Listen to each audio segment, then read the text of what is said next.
I greet you all in the precious name of our Lord Jesus Christ. So God கொடுத்த வார்த்தை என்ன இன்னைக்கு பார்ப்போமா? It's in Psalms chapter 37 verse 5 to 6. சங்கீதம் 37 அதிகாரம் 5 to 6 வசனம். உன் வழியை கர்த்தருக்கு ஒப்புவித்து அவர் மேல் நம்பிக்கையாயிரு. அவரே காரியத்தை வாய்க்க பண்ணுவார். உன் நீதியை வெளிச்சத்தை போலவும் உன் நியாயத்தை பட்ட பகலை போலவும் விளங்க பண்ணுவார். Commit everything you do to the Lord. Trust Him and He will help you. He will make your innocence radiate like the dawn, and the justice of your cause will shine like the noonday sun. இந்த video பார்த்துட்டு இருக்கிற நீங்கள் கூட ஒரு வேளை ஃபால்ஸாக accuse பண்ணப்பட்டிருக்கீங்களா? தப்பாக அவங்க மேலே பழி சுமத்தப்பட்டிருக்கீங்களா? இல்லை யார் மூலமாவது உங்களுக்கு பிரச்சனையாகி நீங்கள் ஒரு கண்ணீரில் ஒரு கஷ்டத்தில் இருக்கிறீங்களா? பண்ணாத ஒரு தவறு அவங்க மேலே சுமத்தப்பட்டு அதுக்கான பனிஷ்மெண்ட்டை நீங்கள் வாங்கிட்டு இருக்கீங்களா? சில விஷயத்துக்காக நான் ரொம்ப ஹார்ட் ஒர்க் பண்ணேன், ஆனால் அது என் கைக்கு கிடைக்காம மற்றவங்க அதை ஈஸியாக ரெக்கமெண்டேஷன் கூட வாங்கிட்டு போயிட்டாங்க. நான் அவ்வளோ ஹார்ட் ஒர்க் பண்ணேன், அதெல்லாம் எனக்கு வேஸ்ட் ஆச்சுன்னு சொல்லி நீங்கள் கவலைப்பட்டுட்டு இருக்கலாம். எந்த காரியமாக இருந்தாலும் பரவாயில்ல, உங்களோட வழியை நீங்கள் கர்த்தர்கிட்ட ஒப்புவீங்க. அவர் உங்களோட காரியத்தை வாய்க்க பண்ணுவார். உங்களோட நீதியை அவர் எப்படி வெளிப்படுத்துவாருன்னா, பட்ட பகல் போல வெளிச்சத்தை போல உங்கள் நியாயத்தை பட்ட பகலை போல விளங்க பண்ணுவேன்னு சொல்லியிருக்காரு. இங்கே அவங்க பார்த்துட்டு இருக்கிறவங்க ஹஸ்பண்ட் அண்ட் ஒய்ஃப் கூட, உங்களோட ஹஸ்பண்டே கூட அவங்க மேலே தப்பாக சொல்லியிருந்துருக்கலாம். உங்கள் ஹஸ்பண்டே உங்ககிட்ட ஏதாவது மறைச்சிருக்கலாம், உங்களை ஏமாற்றிருக்கலாம். ஈவன் உங்கள் ஒய்ஃப் கூட உங்களுக்கு அப்படி பண்ணியிருந்துருக்கலாம். நீங்கள் நினச்சி கூட பார்த்துருக்க மாட்டீங்க, எனக்கு சொந்த ஹஸ்பண்டே இப்படி பண்ணிட்டாரு, சொந்த ஒய்ஃபே இப்படி என்ன பண்ணிட்டாருன்னு நீங்கள் நினச்சிட்ருக்கலாம். But don't worry, at the right time, சரியான நேரம் வரும் பொழுது உங்களோட இன்னசென்ஸை, உங்களுக்கான நியாயத்தை கர்த்தர் எல்லாரோட கண்கள் முன்னாடியும் வெளிச்சத்தில் கொண்டு வந்து எடுத்து போகிறாரு. ஒரு யங் கார்பெண்டர் இருந்திருந்தார். அவர் பார்த்திங்கன்னா ஒரு ஃபர்னிச்சர் ஷாப் ஒன்று வச்சுருந்தார். அங்கே பார்த்திங்கன்னா அவர்கிட்ட வர எல்லா கஸ்டமர்ஸ்க்குமே நல்ல சீப்பாக பட் அந்த பெஸ்ட் குவாலிட்டியான ப்ராடக்ட்ஸை தான் அவர் கொடுத்துட்டு இருந்தார்.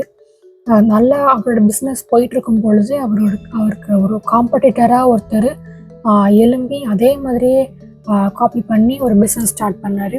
அங்கே அவர் என்ன கிளைம் பண்ணார் பார்த்திங்கன்னா, இந்த மட்டமான ஒரு சீப்பான ஒரு குவாலிட்டியை ஹை ப்ரைஸ்க்கு கொடுத்துட்ருக்காரு சொல்லி எல்லா பீப்புள்ஸ்கிட்டையுமே அவர் நெகட்டிவான தாட்ஸை ஃபீட் பண்ண ஆரம்பித்தார் அவரை பற்றி. ஸோ எல்லா கஸ்டமர்ஸுமே இவர் கடைக்கு போகிறவங்க எல்லாருமே அந்த ஷாப்புக்கு போக ஆரம்பிச்சிட்டாங்களாம். ஒரு வேளை அவங்க சொல்கிறதா உண்மையாக இருக்குமோ சொல்லி போக ஆரம்பித்தாங்களாம். அப்போது இந்த டேனியலுக்கு பார்த்திங்கன்னா ரொம்ப ஸ்லோடவுன், பிஸ்னஸ் எல்லாம் ரொம்ப ஸ்லோவாகி அவர் கஷ்டத்துக்குள்ளே அவர் போனாராம். ஆனாலும் பார்த்திங்கன்னா அவர் எதிர்த்து நின்று எதுவும் பேசவே இல்லையாம். அவர் ரிவெஞ்ச் எடுக்க ட்ரை பண்ணலையா. இன்ஸ்டட் அவர் கர்த்தருக்காக காத்திருந்தாராம். நான் என் வேலையில் உண்மையாக தான் இருக்கிறேன், என் மேலே தப்பாக சுமத்தப்பட்ட பழி இதுன்னு சொல்லி அவர் கர்த்தருக்காக காத்திருந்தாராம். ஒரு நாள் தான் சம் கஸ்டமர்ஸ் எல்லாமே ஒரு கம்ப்ளைண்ட் ரைஸ் பண்ணாங்களாம். என்னென்னா, நீங்கள் எவ்வளோ ஹை ப்ரைஸ்க்கு நாங்கள் வாங்கினாலுமே இந்த குவாலிட்டி டேனியல் கொடுத்த அந்த குவாலிட்டி மாதிரி இல்லை, இது நீங்கள் தப்பாக நீங்கள் ப்ரமோட் பண்ணிகிட்ருக்கீங்க உங்கள் ப்ராடக்ட்ஸை, இது ஏமாத்துகிற வேலைன்னு சொல்லி எல்லா கஸ்டமர்ஸ் பார்த்திங்கன்னா திரும்பவும் பழைய மாதிரி டேனியல்கிட்டே அவங்க எல்லோரும் போக ஆரம்பித்தாங்களாம். ஸோ இந்த மூலமாக டேனியல் சடனாக அவருக்கு இழந்த கஸ்டமர்ஸ், அது போக நியூ கஸ்டமர்ஸ் எல்லாம் வர ஆரம்பித்தாங்களாம். Even Daniel started new branch, இன்னொரு பிரான்ச் கூட அவர் ஸ்டார்ட் பண்ணாராம். அந்தளவுக்கு அவர் காட் பயங்கரமாக பிளஸ் பண்ணாங்களாம். ஸோ அந்த டைமில் கூட டேனியல் கோவப்பட்டு ரிவெஞ்ச் எடுத்திருந்தா கூட அவருக்கு இவ்வளோ ஒரு பிளெஸிங் வந்திருக்காது. But instead he chose to be silent. அமைதியாக இருக்கிற இதை அவர் சூஸ் பண்ணார். பொறுமையாக கர்த்தருக்காக காத்திருந்தார். எல்லாரும் முன்னாடியும் வெளிச்சத்துக்கு கொண்டு வந்தார். அவருக்கு எல்லாரும் முன்னாடியும் நியாயம் செஞ்சார். அவர் உண்மையான மனுஷன், கரெக்டாக தான் ப்ராடக்டை சேல் பண்ணுறாருன்னு சொல்லி எல்லா ஜனங்களும் எல்லா பீப்புள்ஸும் அவரை ப்ரைஸ் பண்ணுற அளவுக்கு அவரோட சூழ்நிலையை மாற்றினார். ஸோ இன்றைக்கும் இதை பார்த்துட்ருக்கிற நீங்கள் கூட ஏதாவது ஒரு விஷயத்தில் ஃபால்ஸாக அவங்கள அக்யூஸ் பண்ணியிருந்துருக்கலாம், இல்லை அவங்கள பிஸ்னஸ்லேயே உங்களுக்கு அகெயின்ஸ்ட் ஏதாவது பண்ணியிருந்துருக்கலாம், உங்கள் ஸ்டடீஸ்லேயோ உங்கள் ஒர்க்லேயோ உங்கள் ப்ரமோஷன்லையோ எனிதிங் அவங்களுக்கு விரோதமாக ஏதாவது உங்கள் ப்ளாட் பண்ணியிருந்துருக்கலாம். நீங்கள் ரொம்ப கஷ்டத்தில் கண்ணீரில் நீங்கள் இருந்துகிட்டு இருந்துக்கலாம். God is talking to you today. உங்களோட நீதியை, உங்களோட நியாயத்தை அவர் வெளிச்சத்தை போல பட்ட பகல் போல் அவங்களுக்கு வெளிப்படுத்த போகிறேன்னு சொல்லி God உங்ககிட்ட பேசிகிட்டு இருக்காரு. உங்கள் இயேசு சுவாமியை நீங்கள் நம்புனீங்க அப்படின்னா நிச்சயமாக உங்களுக்கு இந்த காரியத்தில் உங்களுக்கு நீதி வரும், உங்களுக்கு நியாயம் வரும்.